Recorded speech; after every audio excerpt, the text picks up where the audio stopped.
Good morning, everybody. Welcome to the Options Trading for Income Weekly Update for May 5th, 2014. Before we get going, we would like to remind you that we're not broker-dealers or financial advisors, and we're not making any specific trade recommendations. Also, the material is being provided for educational purposes only, and that the risk in trading options may be substantial, so please be aware of all your risks prior to placing any trades. Also, please note that hypothetical computer-simulated performance results are used in the presentation, and they are believed to be as accurately represented as possible. However, live results can vary. If you watch this on YouTube or any other venue, to come on over, check out our programs at lockingyoursuccess.com. We got the M3, the Bearish Butterfly, the ROCK, group coaching, trading triangle program, and the M21 is available. However, we do not have that on the website yet, and the purchase link is provided here, and I'll try to remember again to post it in the comments when we do the blog post on the website. And join our mailing list, get the free reports, 7 Secrets to Becoming a Successful Trader, and sign up for a free weekly webinar. And as always, stay tuned for our upcoming events and so forth. All right, let's take a look at the markets and what's going on. Last week, we were basically saying that the market lacked direction, and it was slightly favoring the bulls. We were seeing the Dow and the SPX in a bullish posture. The Russell was in a bearish posture. The NASDAQ, which was previously bearish, had started to turn slightly bullish, and therefore it wasn't or shouldn't have been too much of a surprise to see a small up move last week in the indices, but more or less relatively sideways. So for this week, even with that small up move that we've had, nothing has changed at all. We're still of the exact same opinion. Since we're up at the top of the range, it's more than likely we're probably going to have a slight down move for the week this week. However, my longer term indications are basically pointing towards the market continuing to run sideways, and for us closing somewhere up here for the month in range. I don't think we're going to break out. For the SPX, we're essentially the same thing. I'm expecting this to continue to run sideways. I just have a trend line here on the short-term charts. I'd expect that to break, and for us to come down, probably test this 1850 level, continue to run sideways, and close the month somewhere in this range. The NDX, the same thing. I'd expect continued sideways movement, and on the Russell, continued sideways movement as well. Now, there is the markets in general are leaning towards a slightly bullish stance, which means there may be a possibility that we may break higher. So I am continuing to watch the SPX and the Dow. If we go over to the Dow, continuing to watch the Dow for a breakout, and if it breaks out, I'd expect it to run up here to about 16.8. For the SPX, if this breaks out, let's see, I didn't do the measurement here, but we can do that. If we come in here and measure a cup pattern here, probably about 1920, 1925 on the SPX if we break out. And if that happens, then I would expect the Russell to come up a little bit higher than expected. So as of right now, I would expect the Russell to stay under 1160 unless we get that breakout in the Dow and the SPX, in which case we may pull to the top of this range here towards 1200. But my more likely scenario here is that we continue to run sideways for another week or so. Okay, let me come on over and take a look at our trades. Really a pretty boring week last week. The market didn't do anything. We didn't have any adjustments whatsoever to the trades. We just kind of sat here. So we have currently have 6 trades open. We have a May V Condor, a May Rock position, a May M3, a June V Condor, and a June Bearish Butterfly, which means we actually have 5 positions open because the May Bearish Butterfly has been closed already. So if we take a look at our May V Condor, as of right now, this remains in the same position we were in last week. And if we look at our analyzed graph, we're sitting back here. I think we're up about $1,000 or so. This trade is one that hasn't gone particularly well. The V condor does not like sideways markets so much. It doesn't like downtrends. So the Russell's been kind of in a sideways downtrend. Therefore, it's going to limit our profit potentials. If I want to take on some risk and hold this to expiration and this continues, then we could make a substantial amount of money here.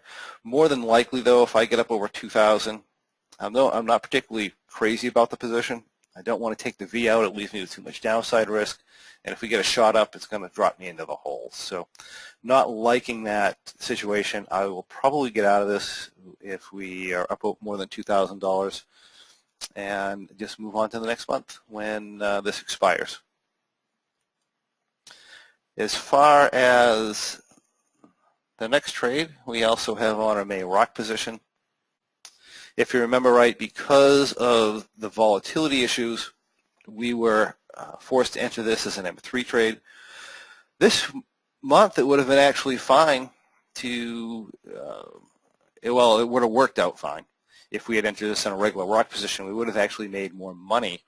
However, it would have been a much more risky trade. Had we had a breakout in either direction a little bit earlier, then it would be a very tough go of the month.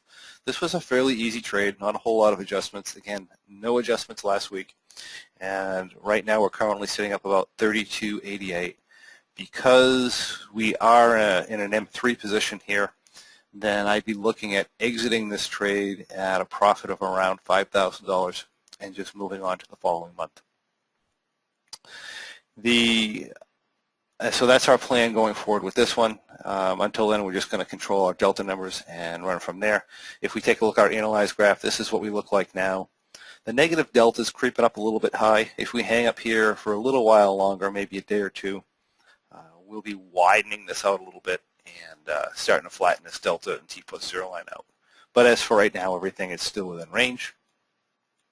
If we take a look at our May M3 website trade, as of Friday afternoon, this was posting that we were at profit target. Well, I guess I should start with this had no adjustments this week, so there was no moves whatsoever. It looks exactly the same as it did last week, except we're up a little bit more money. This was posting profit target. However, it was kind of bouncing over and under during the day. We've been having, especially for the last 6 months, a lot of variation in our day-to-day pricing. So I didn't think we could actually get out of this at 5,000, so I chose to hold it into this week. But if we have a day this week that we can clearly get out of this over $5,000, this will be exited. If not, we will just continue to trade it out. And what else do we have for May? That's it, because the May Bearish Butterfly was already closed at a profit. It would have been nice to leave that open this month. Again, that's a little bit risky. You lose your profits. Some of the live trades, Bearish Butterfly, I'm going to still have this position open.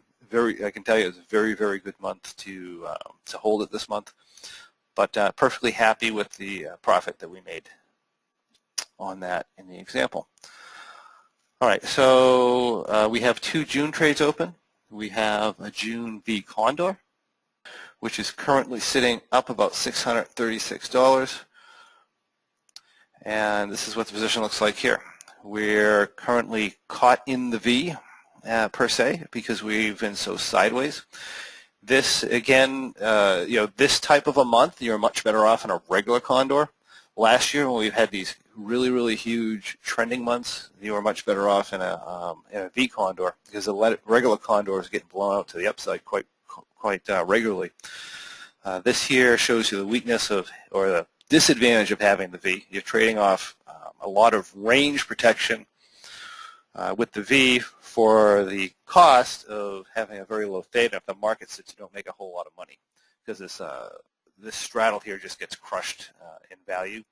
However, like I said, this is the way we trade it. Currently, we're still positive theta in the position. We're still negative vega. Delta is good, so the position looks perfectly fine. If we go too much longer here, we're going to start to run very, very flat theta. And when that's the case, we will start rising or raising this by either removing straddles if we had a really large position on, or in the smaller position, widening the straddle out to a strangle to start gradually raising our T+0 line, our expiration line up, while still allowing some nice price protection back and forth. So that is the V condor, and the last trade that we actually have on is a June bearish butterfly. Again, no adjustments to this because of the lack of market movement. Position as of Friday afternoon was about $630. We are about minus 89 delta, 89 theta, so perfect positioning here. Looking at this, this is what it looks like. If we do get continued sideways movement, especially if it trends down a little bit, this will be another really easy, fast month for this trade.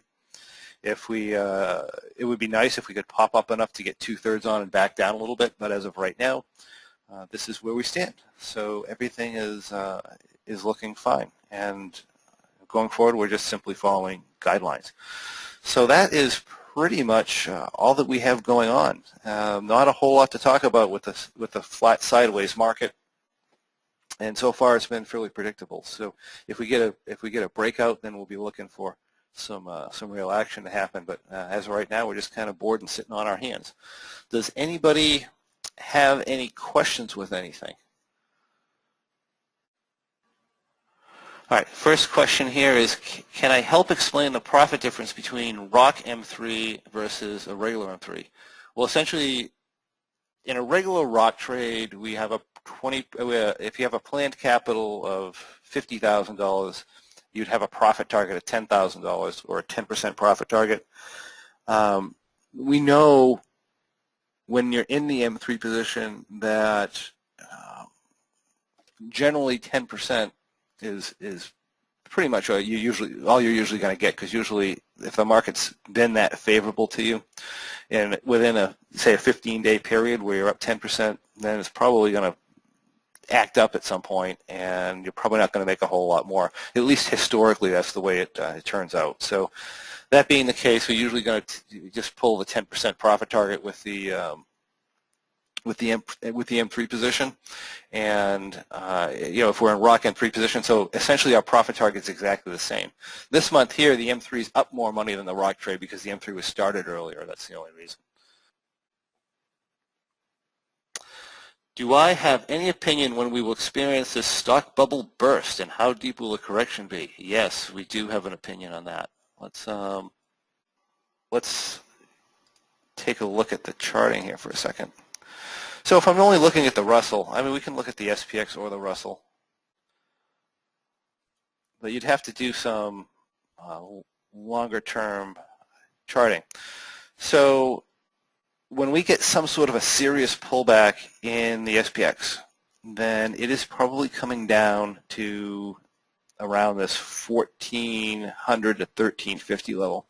So we're looking at a 500-point correction, and that would be just a normal correction if the market actually decides it wants to back down. If we've taken a look at that on the Russell, because I think a lot of us are trading the Russell, then here a normal pullback would pull us to 850, and that is it's a fairly large number. It's about 400 or so points, and the reason it's so large primarily is, like I said, is exactly what you're talking about. We're kind of in a bit of a bubble right now. I don't think that that's going to happen right away. I'm almost thinking that we're going to run sideways for a while. I don't think the bullishness is over. I think it's over temporarily, but I don't think it's over completely. I don't think the bullishness in the Russell is going to be over until we hit 1350, and I don't think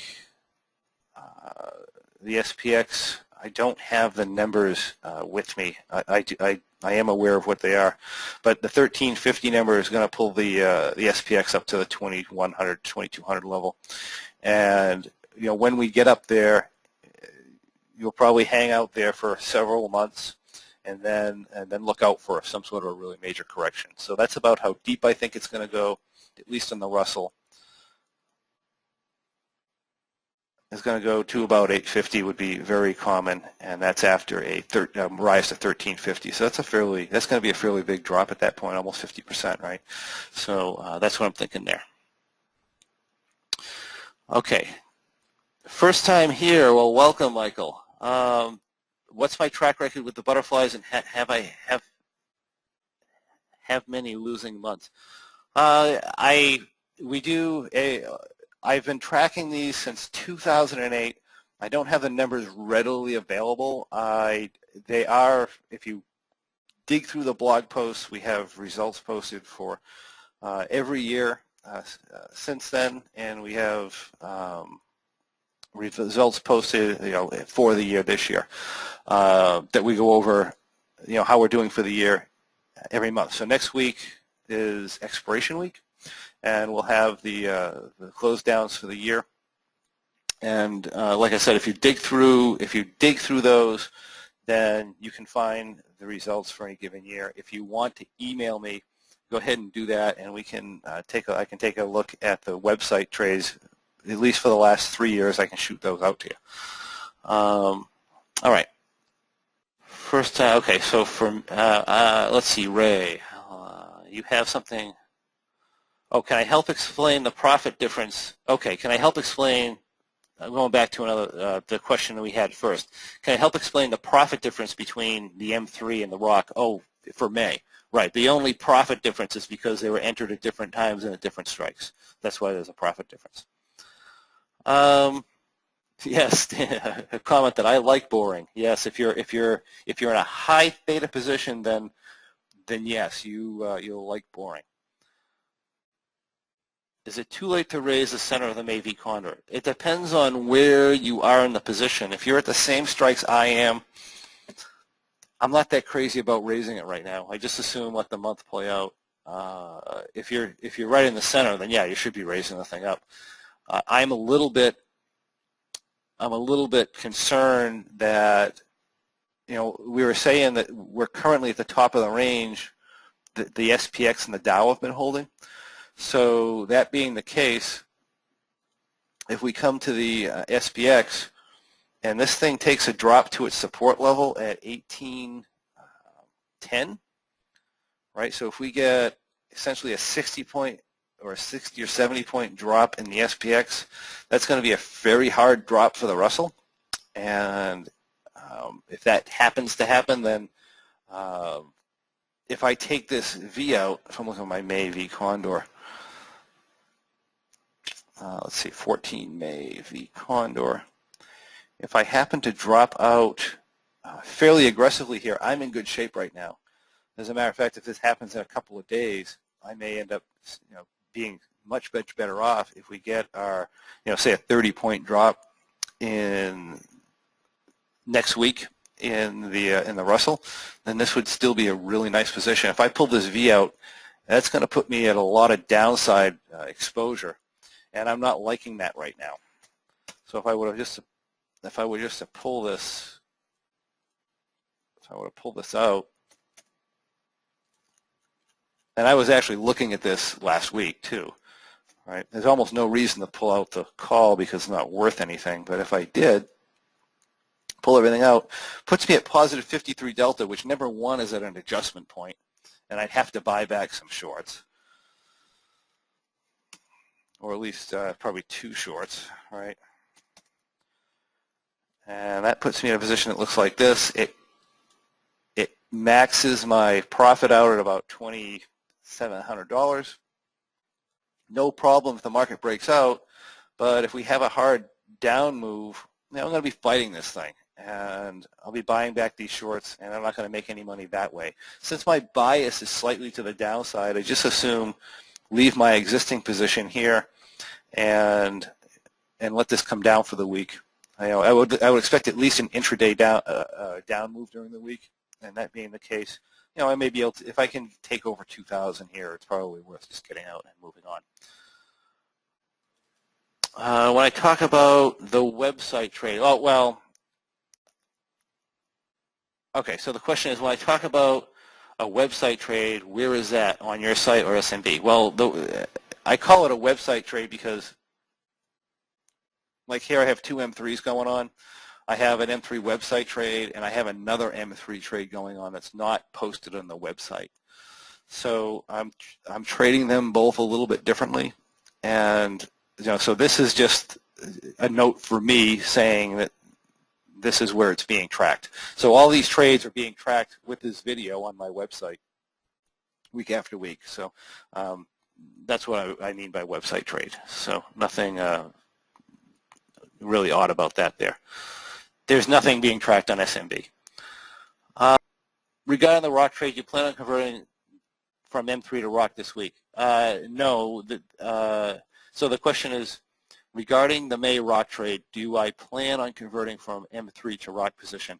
No. If I'm in a ROCK trade, I will continue to stay in a ROCK trade until I get an up move that outruns what I call outruns the M3 position. So if I'm in this trade here,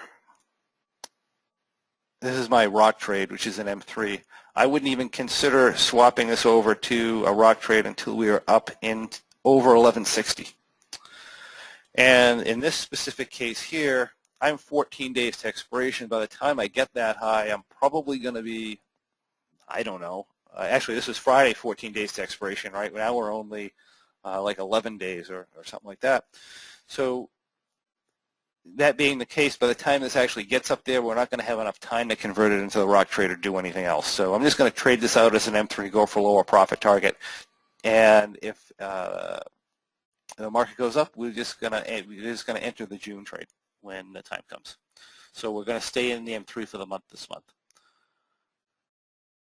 Okay, yeah, and here's basically the same question, right? Wouldn't I consider transforming the May M3 either to a ROCK or Bearish Butterfly for higher profit? Why or why not? I mean, within the rule system of the program, we don't do that unless we get an up move. Can I do that? Sure, I can do that. And when I do that, I'm always looking at the pluses and minuses. The minus to doing that, the plus to doing that is if the market does continue to sit and hold this really tight range, well, you're gonna hit you'll double your profit target. The downside to that is it's going to be extremely sensitive to any large move, and you'll basically be risking losing the trade with any sort of a normal move in the market. So if I converted this over. If I converted that over to a regular ROCK position and we had a breakout in the SPX and the Dow that pushed this over 1160, I would probably lose the trade. And if we had a hard breakdown under 1100, I'd probably lose the trade. And I don't want to do that. I'm kind of too close to expiration. So that is the reason for that. So with that, we will close up. Like I said, I'm continuing to expect sideways movement, and I'm also expecting to close the V Condor and the May M3 probably this week. The ROCK M3 might take a little bit longer because the profit target is where the profit's a little bit less. However, in the event we do get up to a 10% profit in that, that'll be close as well. And on to the June trades, and I think we're going to be opening actually some July in the not too distant future. So everybody have an awesome week. Thank you for joining me today, and we'll talk to you next week. Goodbye.